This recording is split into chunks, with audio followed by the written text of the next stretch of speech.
My name is Philip Marris. I'm English but European. I've been implementing a cocktail of lean and theory constraints all over the world, over 322 times now.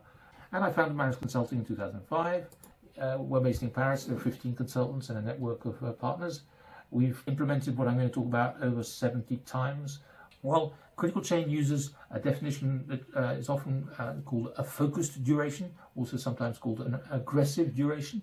And it asks the question for a given task, right? You do this task by task. And how long would it take you on average to do this task in perfect working conditions? Perfect working conditions of what? There's no other concurrent work, right? You're focused, you're going to only work on that. You're not going to multitask between several different things, okay? You have all the necessary information you need to do the job, right? So you have a full kit. You will not be interrupted. So you're in a perfect environment, right? Which is very rare, right? There's no added safety margin. The commitment is inexistent. That's to say you are giving an average duration in perfect working conditions. That's to say half the time, 50% of the time, you're going to take longer than this number, right? And also, at the same time, for the same task, you ask the people for a second number on the same task, which is what is your pessimistic duration. If things go bad, how long could it be, right? So people are no longer answering with one number, they're answering with two. If all goes well, it'll take me 3 weeks. But if I have lots of problems, it's going to take me 7 weeks, right? And it's important to ask for those two numbers at the same time. We believe, by the way, that doing this properly is probably one of the reasons why Marris Consulting has no rejection with regards to critical chain and is always successful in its implementations, okay? Because it's very careful about how you go about getting these focused durations or these new durations that are much shorter than what they used to give before.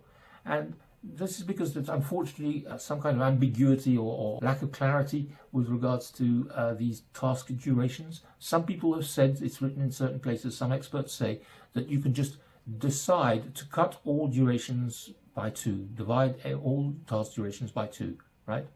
And if you do that top down, right? And this method is meant to be able to make your projects go twice as fast, right? So imagine the employee that says, you've gone off to you've listened to a webinar or whatever, you heard about critical chain. It's a thing that enables your projects to go twice as fast. The first thing you do is cut the durations of all the tasks by 2. And then, okay, yeah, that's fairly obvious, isn't it? That's not how it should be done, right? So what we do is we train people, if ideally with a 1-day training course, on the logic, and that's so that they can understand why we're asking this silly question about what is your task duration. And if it's not a day, then it can be done in 4 hours or even maybe 2 hours. But you really take the time to explain why we're asking this question once again. And we ask them to give their durations, okay, without pressure. And we have found that indeed they do end up giving you about half the time back. But it's not systematic, right?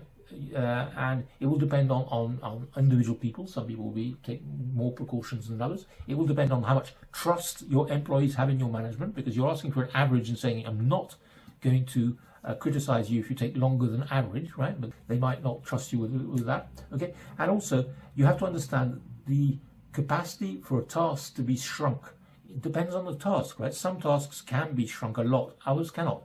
Let's take a fairly frequent example in pharmaceutical drug development, right? At one stage, you have to prove that your product is stable, your drug is stable. How long will the shelf life be will be determined by the stability tests that you've done. Those stability tests, you put your drug in a given environment at a given temperature and so forth, and you see 6 months later or 12 months later whether it's still okay. And that's the stability test. You can't shrink that a management method, right? So that's not going to shrink. Others, like writing up a report where you say it takes you 2 weeks to write a 5-page report, hey, in perfect working conditions, you can do that much, much faster. Okay, so just to insist on how important it is, the way you ask for people to give you these new focus durations is a key to success.